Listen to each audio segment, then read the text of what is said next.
ETV YouTube channels లో మీ వ్యాపార ప్రకటనల కోసం ఈ నంబర్కి కాల్ చేయండి.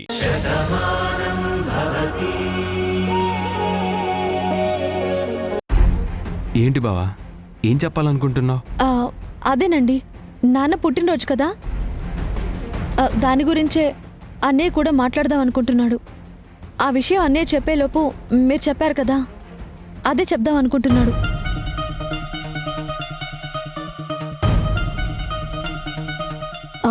అంతే కదన్నయ్య? ఏంటి పార్థు, మావయ్య బర్త్డే గురించి నీకు ముందే తెలుసా? ఎలా అంటే ఇందులో అంత ఆశ్చర్యం ఏముంది? భానుని నా సొంత చెల్లెల్లా చూసుకుంటున్నాను కదా, అప్పుడు నేను ఆయనకి సొంత కొడుకునే అవుతాను కదా.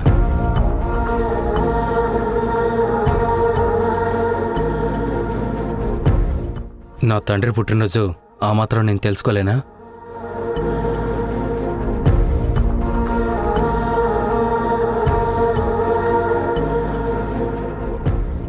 చాలా సంతోషం బాబు. నేను కన్న కొడుకులు, నేను పెంచిన కొడుకులు నన్ను వదిలి వెళ్ళిపోయారు. ఆ బెంగతోనే మీనాక్షి నన్ను వదిలి వెళ్ళిపోయింది. మీనాక్షి నిన్ను చూసినప్పుడల్లా ఒకే మాట అనేది, ఈ అబ్బాయికి మనకి ఏదో బంధం ఉందండి అని. ఇవాళ నువ్వు నా బర్త్డే సెలబ్రేట్ చేయాలంటున్నావు. చాలా సంతోషం. మీనాక్షి ఉండుంటే చాలా ఆనందపడిపోయేది. తనకు అదృష్టం లేదు. బావుండు బాబు.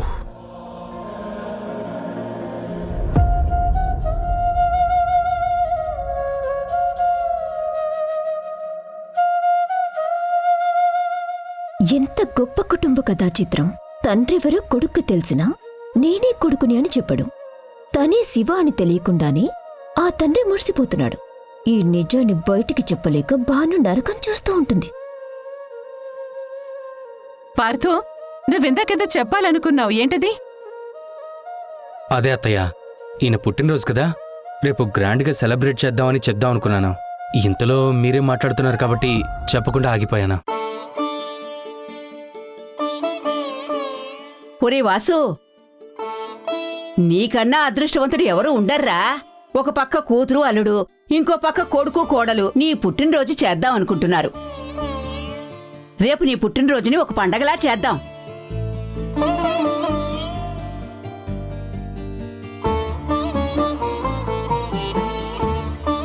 అవునమ్మమ్మా, ఇన్నాళ్ళు అన్నయ్య తన కొడుకును వదిలేశారు. భాను ఏ కొడుకులా మారి కాపాడుకుందని చెప్పి అన్నయ్య చెప్పారు.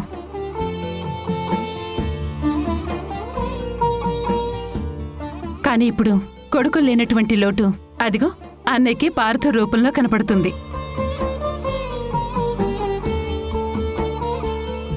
భాను నీ సొంత అన్నయ్య కన్నా ఎక్కువగా ఎలా అభిమానిస్తున్నాడో, ఇప్పుడు అన్నయ్య విషయంలో కూడా ఒక కొడుకుగా ఆలోచించడం నాకు నిజంగా చాలా ఆనందంగా ఉంది. పార్థు, కృష్ణప్రసాద్ గారు నిన్ను పెంచుకున్నారు. నువ్వు మా ఇంటికి అల్లుడివయ్యావు. మేమంతా నిజంగా చాలా అదృష్టవంతులం. కానీ నీలాంటి మంచి కొడుకుని దూరం చేసుకున్నటువంటి నీ తల్లిదండ్రులు మాత్రం నిజంగా దురదృష్టవంతులు. వాళ్ళెక్కడున్నారో తెలీదు, కానీ నీలాంటి కొడుకుని దూరం చేసుకుని బాధపడుతూ ఉంటారని మాత్రం నాకు తెలుసు.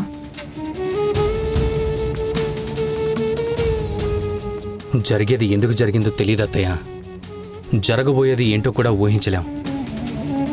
ఎవరు ఎప్పుడు ఎవరికి కావాల్సిన వాళ్ళు అవుతారో కాలమే నిర్ణయిస్తుంది.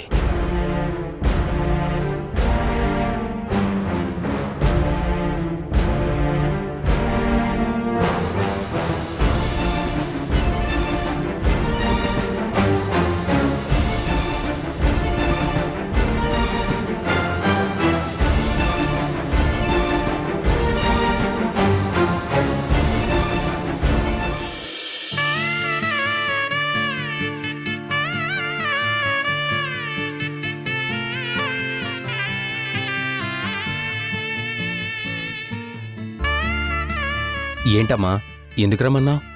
అన్నయ్య, నువ్వెక్కడ నిజం చెప్తావోనని చాలా భయపడ్డానన్నయ్య. కానీ చివరి నిమిషంలో నీ నిర్ణయాన్ని మార్చుకుని మంచి పని చేశావు. థ్యాంక్స్ అన్నయ్య. అమ్మా భాను, నాన్న మీద కోపంతో నేను ఇల్లు వదిలి వెళ్ళిపోయినా నా గురించి అమ్మ ఎంత బాధపడినా నేను పట్టించుకోలేదు. మళ్ళీ నువ్వు కలిశాక నా కుటుంబం తాలూకు ఫీలింగ్స్ ఏంటో నాకు అర్థమయ్యాయి. నువ్వు కూడా అమ్మలాగే కంటికి రెప్పలా కాపాడుకున్నావు. నా అంతటి నేను అమ్మకి ఏ సాయం చేయలేకపోయినా నిన్ను అమ్మలా చూసుకుంటున్నాను. కాబట్టి నీ మాటని నేను కాదనలేదు. నువ్వు బాధపడితే భరించలేను. నిన్ను బాధ పెట్టే వాళ్ళని ఎవరినీ క్షమించను. నా మీద నీకున్న అభిమానానికి నాకు చాలా సంతోషంగా ఉందన్నయ్య. నాకు మాత్రం ఆ నీలిమ మీద చాలా కోపంగా ఉందమ్మా. దాన్ని షూట్ చేయాలన్నంత ఆవేశం పెరిగిపోతుంది. వద్దన్నయ్య, ఆ ఆవేశమే వద్దంటున్నాను. ఈ కోపాన్ని కంట్రోల్ చేసుకోమంటున్నాను. ఎందుకమ్మా? ఎందుకు నువ్వు ఇంతలా బాధపడుతున్నావు? అసలు ఆ నీలిమకి ఎందుకు భయపడాలి? తను చెప్పినట్టుకల్లా నువ్వు ఎందుకు ఆడాలి? మనం ఇంతమంది ఉన్నాం, నీలిమ ఒక్కరితే ఉంది. ఏం చేయగలదు? ఒక్కటి గుర్తుపెట్టుకోపాను, భయపడ్డం మొదలు పెడితే పిల్లి కూడా పులిని భయపెడుతుంది. బెదిరిపోవడం మొదలు పెడితే కుందేలు కూడా సింహాన్ని బెదిరిస్తుంది. నువ్వు తలంచావు కాబట్టే నీలిమ తలెగిరేస్తుంది. ఎదిరిస్తే ఏం చేస్తుంది? నీలిమ ఏదో చేస్తుందని భయపడ్డం లేదన్నయ్య.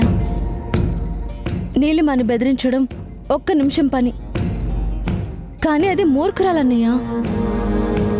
పిచ్చివాడి చేతిలో రాయి ఉంటే అదేటో విసురుతాడో తెలియదు. అది ఎవరికి తగులుతుందో ఊహించలేము. ఇప్పుడు నీలిమ దగ్గరున్న నిజం కూడా అలాంటిదే. అత్తయ్య మారిపోయారు కదమ్మా. నిజం తెలిసినంత మాత్రాన ఏదో జరుగుతుందని నువ్వెందుకు భయపడుతున్నావు? అత్తయ్య ఈ నిజాన్ని నార్మల్గా తీసుకుంటే ఏ సమస్య లేదు కదా. రాముయ్య చాంద్రి కడుపున పుడతాడని నాన్న చెప్తే అత్తయ్య ఎంత పాజిటివ్గా తీసుకున్నారు. ఈ విషయం కూడా అలాగే తీసుకుంటారేమో. అలా ఎందుకు ఆలోచించకూడదు? అదే జరిగితే సమస్య లేదన్నయ్య. కానీ అలా జరగకపోతే తల్లి కాబోతున్న చాందిని పరిస్థితి ఏమవుతుంది? నీ మీద కోపం, నీ రూపాన్ని ప్రతిరూపంగా మోస్తున్నాను అన్న చాందిని భరించగలదా? ఎన్నేళ్లు తన కొడుకుని దూరం చేసిన నువ్వు తన కళ్ళ ముందే ఉంటే అత్తయ్య తట్టుకోగలరా? అది మనం తెలిసి చేసిన తప్పు కాకపోయినా తప్పు అన్న భావన వాళ్ళలో ఉండిపోయింది. అన్నీ మర్చిపోయి కలిసిపోయారంతే. మళ్ళీ గతాన్ని గుర్తు చేసి గాయాన్ని రేపడం కన్నా నిజాన్ని దాచి వాళ్ళని ఆనందంగా చూసుకోవడమే మనకు కావాల్సిందన్నయ్య. అత్తయ్య నిన్ను ఇంటి పెద్ద కొడుకులా చూసుకుంటున్నారు. నీ గతంలో నిన్ను తన పెద్ద కొడుకుని దూరం చేసుకున్న శత్రువులా గుర్తుపెట్టుకున్నారు. అందుకే ఆ నిజం ఎప్పటికీ తెలియకూడదని నేనింత జాగ్రత్త పడుతున్నాను. అందుకే నీలిమ నాకెంత నరకం చూపిస్తున్నా నా వాళ్ల కోసం భరిస్తున్నాను. నా అన్నయ్య సంతోషం కోసం సహిస్తున్నాను. లేదమ్మా, దీనికి ఏదో ఒక పరిష్కారం చూడాలి. లేకపోతే ఎన్నాళ్ళీ ఒంటరి పోరాటం? నువ్వు భయపడుతున్న ప్రతి క్షణం నీలిమ రాక్షసానందం పొందుతుంది. అందరి ముందు నిన్ను దోషిగా నిలబెట్టాలని నీలిమ అనుక్షణం ప్రయత్నిస్తూనే ఉంటుంది. నా గురించి నువ్వు ఆలోచిస్తున్నావా? మరి నువ్వు బాధపడితే నేనెలా తట్టుకోగలను? భరిస్తే ఇప్పుడు భారం అవుతుంది. దానికి పరిష్కారం దొరుకుతుందన్నయ్య. కానీ కోపాన్ని ప్రదర్శిస్తే కుటుంబం మళ్ళీ ముక్కలైపోతుంది. బాను ఎక్కడున్నావు? త్వరగా రా, ఆఫీస్కి టైం అవుతుంది. ఆయన పిలుస్తున్నారు, నేను వెళ్తాను. అన్నయ్య, నీకు మళ్ళీ మళ్ళీ చెప్తున్నాను, ఈ నిజాన్ని మాత్రం ఎవరికీ చెప్పొద్దు ప్లీజ్.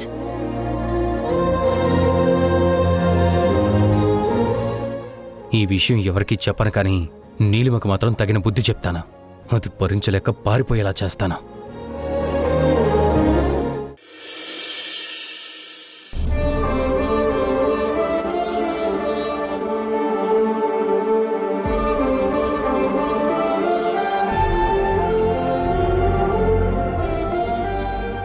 ఆఫీస్ టైం అవుతుండే ఇంకా లేట్ ఏంటి బాను? పద వెళ్దాం.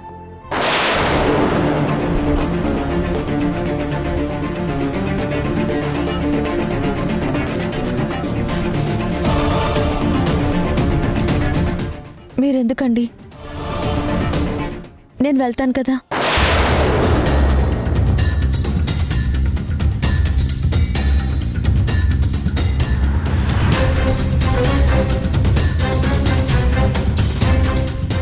అదేంటి బాను, నువ్వు CFO అయిన తర్వాత నేను ఆఫీస్కి కూడా రాకూడదా? నా ఉద్దేశం అది కాదు. లేకపోతే ఏంటి బాను, సార్ రెడీ అయ్యి నీకోసం ఎదురు చూస్తుంటే నువ్వొచ్చి ఇలా మాట్లాడడం ఏంటి?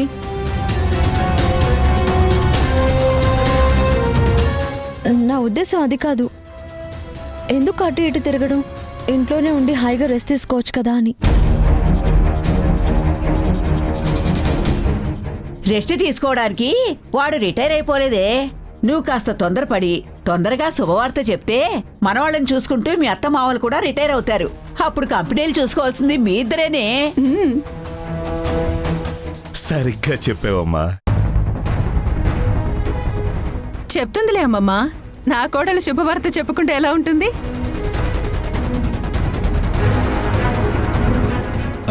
అదీ కాక మీ నాన్న పుట్టినరోజు కదమ్మా, కేక్ ఆర్డర్ ఇవ్వాలి, ఏర్పాట్లన్నీ చూసుకోవాలి. ఇద్దరు వెళ్ళండి ముందు. అది కాదు మావయ్య గారు. చూడు బాను, నువ్వేమి చెప్పకు. మావయ్య పుట్టినరోజుని చాలా గ్రాండ్గా సెలబ్రేట్ చేస్తామని నేను బావ మాటిచ్చాం.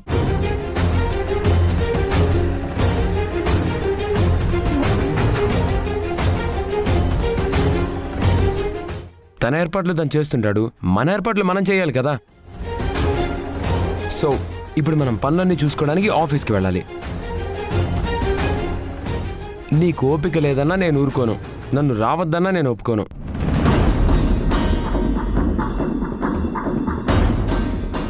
ఇంకా ఏంటి ఆలోచిస్తున్నావు? అసలు ఈ మధ్య నీ తీరేంటో అర్థం కావడం లేదు. అందరిలో ఉన్నా ఏదో లోకల్లో ఉన్నట్టుంటావు.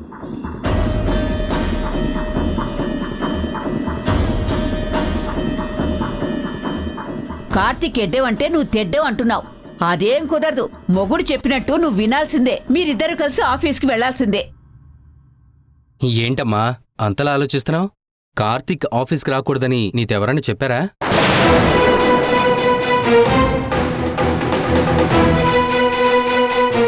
కంపెనీయే మనది పార్దు. అన్నయ్యని రావద్దని చెప్పే ధైర్యం ఎవరికుంటుంది?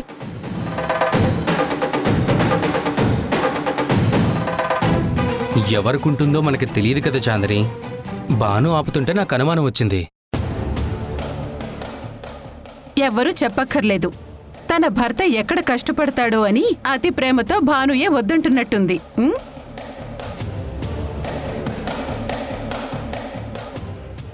చూడు భాను, కార్తీక్ మీద ప్రేమ ఉండడం అనేది మంచిదే, కానీ మరీ ఇంత పిచ్చి ప్రేమ ఉండకూడదు.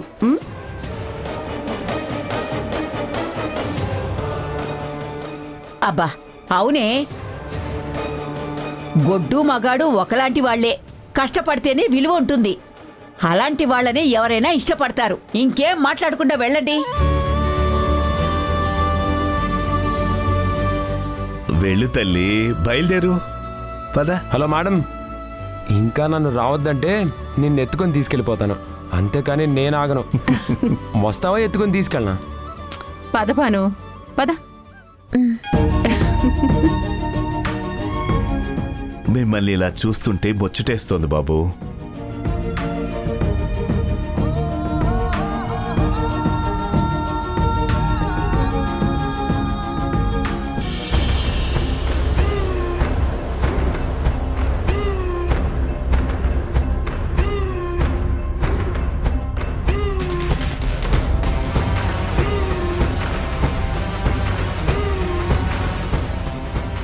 భాను, నిన్ను ఎన్ని విధాల ఇరికించాలనుకున్నా అవటం లేదు. నీ వాళ్ల ముందు నిన్ను చెడ్డదానిగా నిరూపించాలని, నిన్ను ఈ ఇంటి నుంచి బయటికి పంపించాలని పన్నిన పన్నాగాలన్నీ ఫెయిల్ అవుతున్నాయి. ఈ ఇంట్లో వాళ్ళందరూ నిన్ను ఎంతో ప్రేమిస్తున్నారు. నీ వల్ల వాళ్ళందరూ బాధపడాలని, నిన్ను ఈ ఇంటి నుంచి దూరం చేయాలని అనుకుని నీతో వాళ్ళకి కోపం వచ్చేలా చేస్తుంటే వాళ్ళు దాన్ని కూడా క్షమిస్తున్నారు. పైగా మీ నాన్న వాసుదేవరావుకి బర్త్డే సెలబ్రేషన్స్ చేస్తారా? అంటే మీరు సెలబ్రేట్ చేస్తే నేను కేక్ తిని మీతో పాటు ఎంజాయ్ చేయాలా? భాను, నువ్వు నా మాట వినకుండా మీ నాన్నకి బర్త్డే సెలబ్రేట్ చేయటానికి కేక్ కోసం కార్తీక్ని తీసుకుని వెళ్తావా? చెప్తాను. నా మాట వినకుండా కార్తీక్ని తీసుకెళ్లినందుకు నీకు ఏ శిక్ష విధిస్తానో నువ్వే చూద్దువు గాని. ఈ నీలిమ కోపం ఎలా ఉంటుందో నీకు మరోసారి రుచి చూపిస్తాను.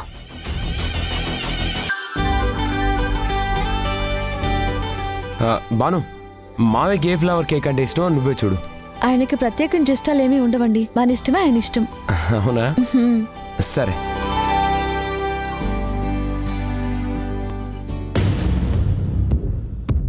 నువ్వంటే నాకిష్టం కార్తీక్. అది నేను ఎన్ని రకాలుగా చూపించినా నువ్వు పట్టించుకోవడం లేదు. బాను ఎంత దూరం చేస్తున్నా నువ్వు దూరం కావడం లేదు. మీరిద్దరు విడివిడిగా ఉండి ఒకటవుతున్నారు. మనం ఒకటవ్వాలనుకుంటే నన్ను నువ్వు ఒంటరిని చేస్తున్నావు. ఇది నాకు నచ్చలేదు కార్తీక్. ఇది బాగుందండి. ఓహ్, ఇది కదా బాను, బాగుంది. భయ్యా, రేపటికి ఇలాంటిది ఒక 2 kgs కేక్ ఆర్డర్ చేయండి. Okay sir. దాని మీద ఏం పేరు రాయమంటారు? వాసుదేవరావు అని రాయండి. వాసుదేవరావు. అలాగే రాస్తాను. Okay sir. ఈ కేక్ ఒకసారి బయటికి తీయండి. Okay sir. 2 కేకులు ఎందుకండి? మై డియర్ శ్రీమతి గారు, నువ్వు సెలెక్ట్ చేసింది నీకు ప్రాణమైన మీ నాన్నగారి కోసం, నేను సెలెక్ట్ చేసింది నాకు ప్రాణమైన నీ కోసం. నా కోసమా? అవును భయ్యా, ఇది తీయండి. Okay sir. ఏంటమ్మా సడన్ గా వచ్చావు? ఏదన్నా విశేషమా? అవును మావయ్య, నా జీవితానికి సంబంధించి నేనొక పెద్ద నిర్ణయం తీసుకోబోతున్నాను. నా ఆనందాన్నైనా బాధనైనా పంచుకోవటానికి ఈ ప్రపంచంలో నాకున్నది నువ్వే కదా. అందుకే నీతో పంచుకుందామనొచ్చాను.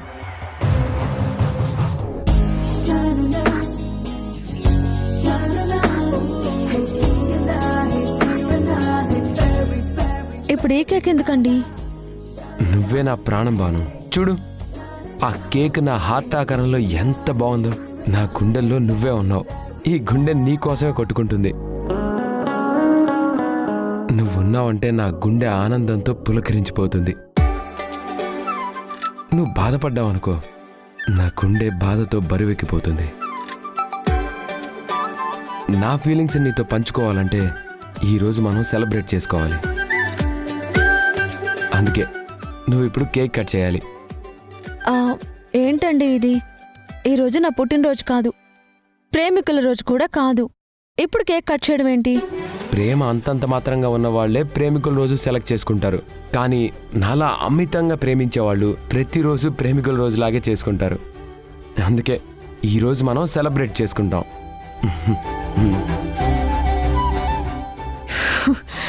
భానుని కార్తీక్ అమితంగా ప్రేమిస్తున్నాడు మావయ్య. కార్తీక్ మనసంతా భానుయే ఉంది. ఆ గుండెల్లో భాను ఉంటే తన గుండెల మీద నాకు స్థానం ఎలా ఉంటుంది? అందుకే ఆ గుండెల్లో ఉన్న భానుని బయటికి లాగి ఆ గుమ్మంలోంచి పంపించేయాలి. దానికొక అవకాశం కావాలి నాకు. ఇంకెందుకమ్మా ఆలోచిస్తావు? ఆ శివ ఏ పార్థు అన్న బ్రహ్మాస్త్రం ఉంది కదా, దానిని ప్రయోగించు. దాంతో అన్నా చెల్లెలు బయటికెళ్ళిపోతారు, నువ్వు ఆ ఇంట్లో సెటిల్ అయిపోవచ్చు.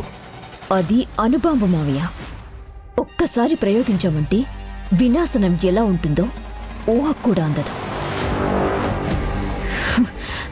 అలాగే పొరపాటున ఫెయిలైందనుకో, ఆ ఇంట్లో నాకు స్థానం ఉండదు. అందుకే ఆ అస్త్రాన్ని ఇప్పుడు ప్రయోగించలేను.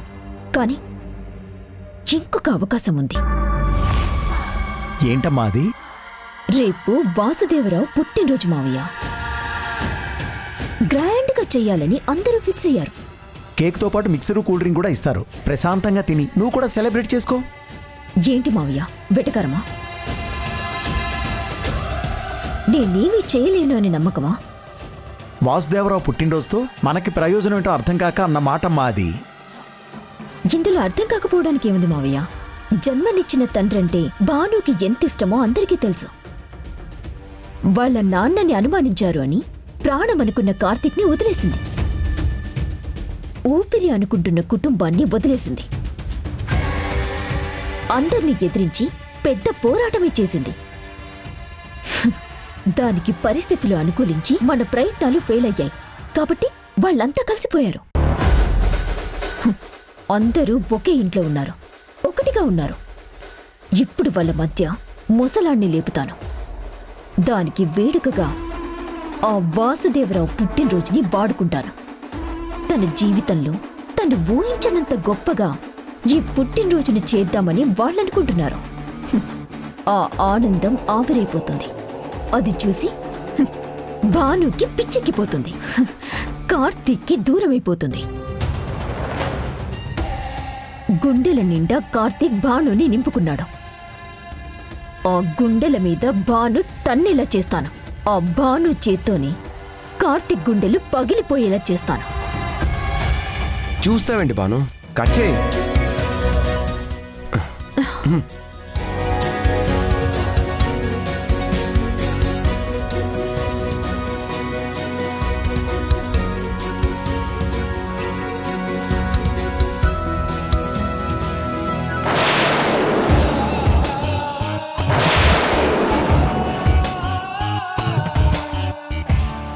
అదేంటి బాను, నా హార్ట్ని ముక్కలు చేసావేంటి?